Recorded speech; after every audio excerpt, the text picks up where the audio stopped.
Mabilis ang update po tayo guys tungkol sa tune-up game ng Gilas at Poland. Tingnan natin kung meron siyang ticket. Kung meron man, tingnan natin kung marami pang natitira, di ba? So samahan niyo ako guys para isoko yung mga nabanggit na issue.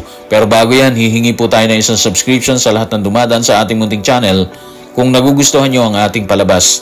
Kung medyo mabigat ang subscription, siguro kahit isang like at isang share na lang po yan. Okay na po ako dyan. Maraming salamat. Habang patuloy ang bakbakan sa semifinals ng PBA Philippine Cup kung saan nauna nang nakapasok ang SMB sa finals para depensahan ang kanilang titulo, naglabas naman ang Poland ng imbitasyon para sa gaganaping tune-up games laban sa Pilipinas at New Zealand.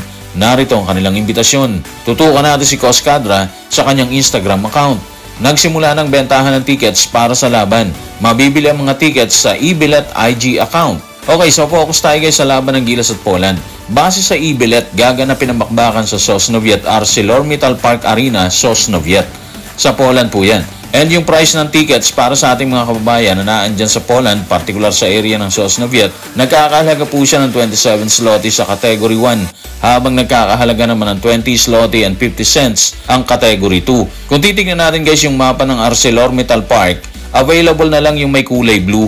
Yung kulay white, okupado na po siya. So marami pa rin ticket as of this morning, May 25. And yung bakbakan, gaganapin po siya sa June 29. Ganap na ika-6 ng gabi. Sa Poland time po yan. So para doon sa mga Pilipino na posibleng makapanood ng live na naandyan sa area ng Sosnowiec sa Poland, enjoy nyo lang yan guys. Base sa inilabas na mapa ng stadium para sa gustong bumili ng tickets, walang dudang inaabangan na rin ang bakbakan ng Gilas at Poland. At para marahil sa promotion ng nasabing bakbakan, inilabas din ng Poland kung paano nila nakikilala ang Pilipinas sa larangan ng basketball. At ito ang sinabi nila tungkol sa ating bansa. Tutukan natin ang Poland national team sa kanyang report sa pzkosz.pl. Sa Sabado, June 29, sa ganap na ika-6 ng gabi, ang koponan ay maglalaro laban sa Pilipinas, isa sa mga co-host ng katatapos lamang na World Cup. Ang basketball sa bansang ito ay umunlad sa mga nakaraang taon na umaakit ng maraming fans sa arena. Sa nakaraang World Cup, ang koponang ito ay kinatuwa ni Jordan Clarkson.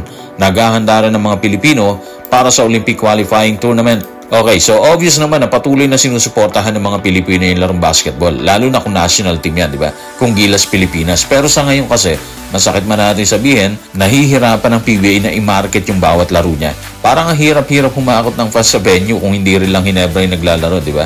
Ganong kabigat ngayon. Minsan Hinebra na yung ando sa venue pero konti pa rin lang yung tao, di ba? So, ibig sabihin, merong malaking problema talaga yung liga natin or yung PBA. Take note ha, yung liga ha, hindi yung larong basketball. So sana bumalik talaga yung time na maraming viewers dito sa venue mismo, di ba?